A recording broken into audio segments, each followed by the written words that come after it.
Hello everybody, my name is Brian and I am doing my ILS 202 honors project for you, so I hope you enjoy it. I'm going to be talking today about Jeremy Bentham.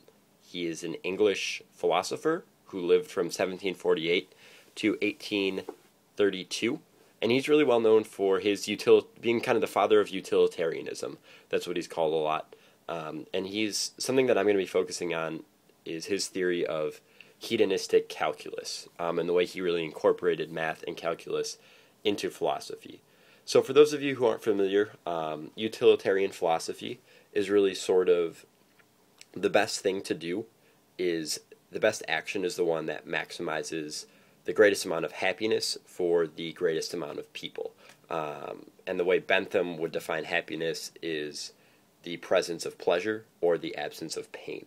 So I'd mentioned earlier that hedonistic calculus, this was really kind of the most well-known, or amongst the most well-known facets of Bentham's philosophy, which will be my focus.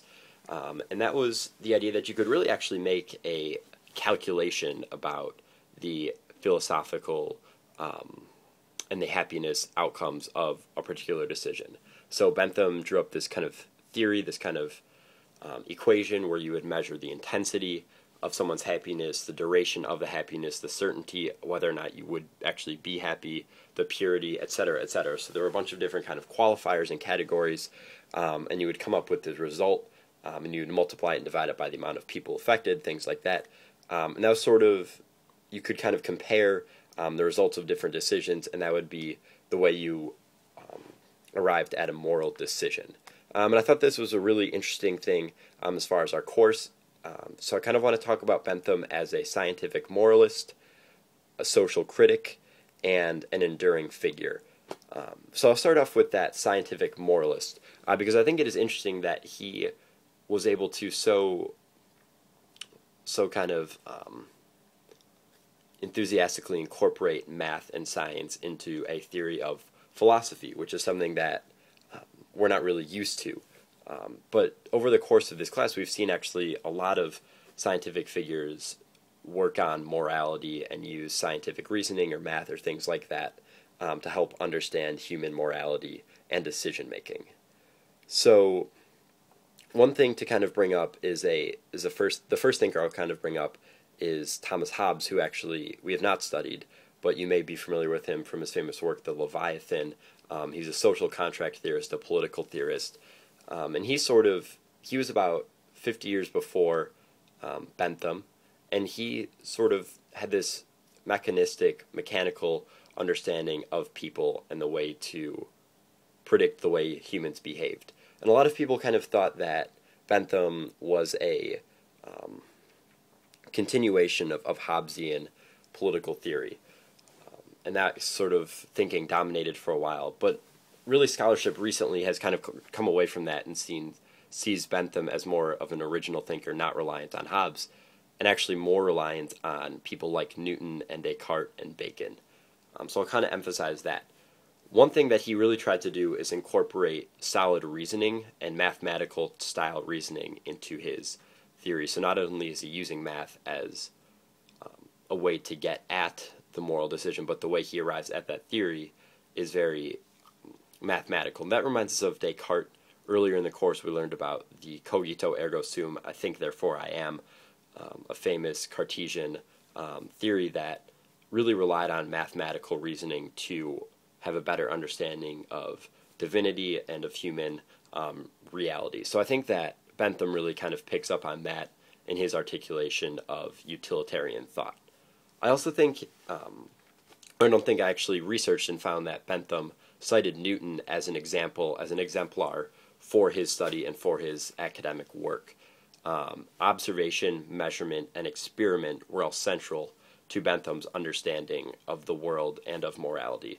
So really kind of going away from this understanding of Bentham as a disciple of Hobbes and more of a disciple of Newton and Descartes, I think kind of looking at it in the context of this course makes a little bit more sense to me. And that sort of leads into the second point, as Bentham as a social critic.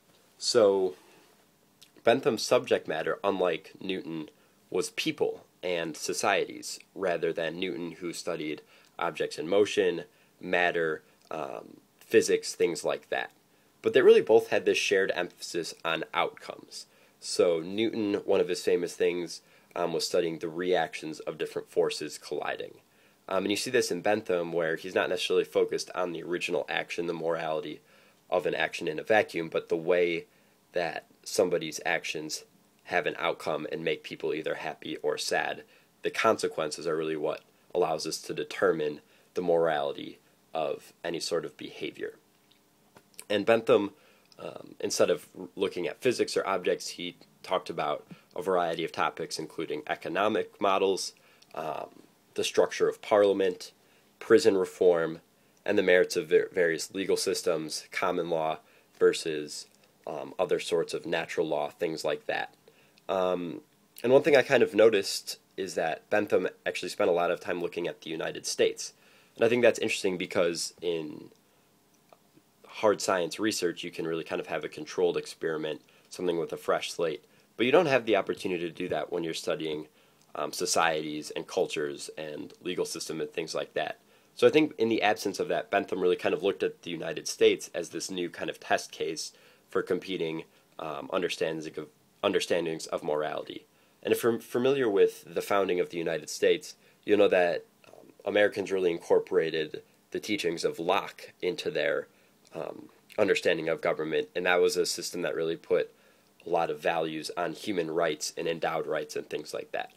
Well, Bentham didn't believe in rights. He didn't believe that people had specific rights endowed in them. It was more that just sort of their outcomes were what mattered.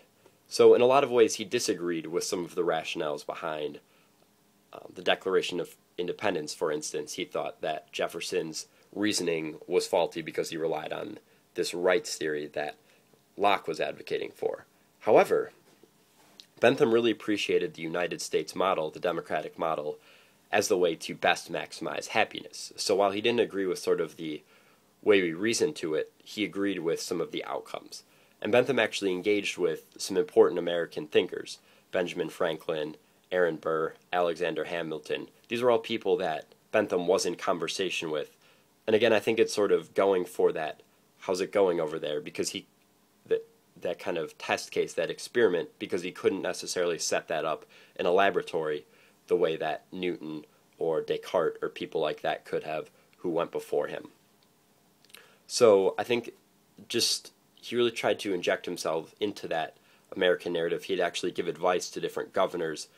There are anecdotes about him speaking with governors of New Hampshire, New York, and things like this, giving them advice on their legal systems. So he really did kind of become a prominent figure in that way. But he ultimately was more influential in England as they took a lot of his advice about parliamentary reforms eventually. So he was really kind of a dominant figure there.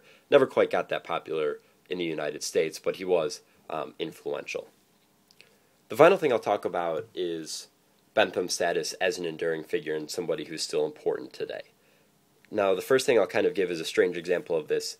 In his will, he actually set out a plan for the construction of himself as an auto icon, which Bentham, there's actually, his body is encased in this glass case at University College in England, which is his alma mater, and he's wearing the clothes that he wore a lot and sitting in his favorite chair, and it's kind of this weird image, I'll bring it into class, of him sitting there, and in his will it says that so that friends and disciples may come and visit the founder of the greatest happiness system of morals. So he really saw himself as an influential figure and didn't want to be buried or cremated or anything like that. Is still sitting in this glass case, which is, you can see he really had that desire to be an enduring figure.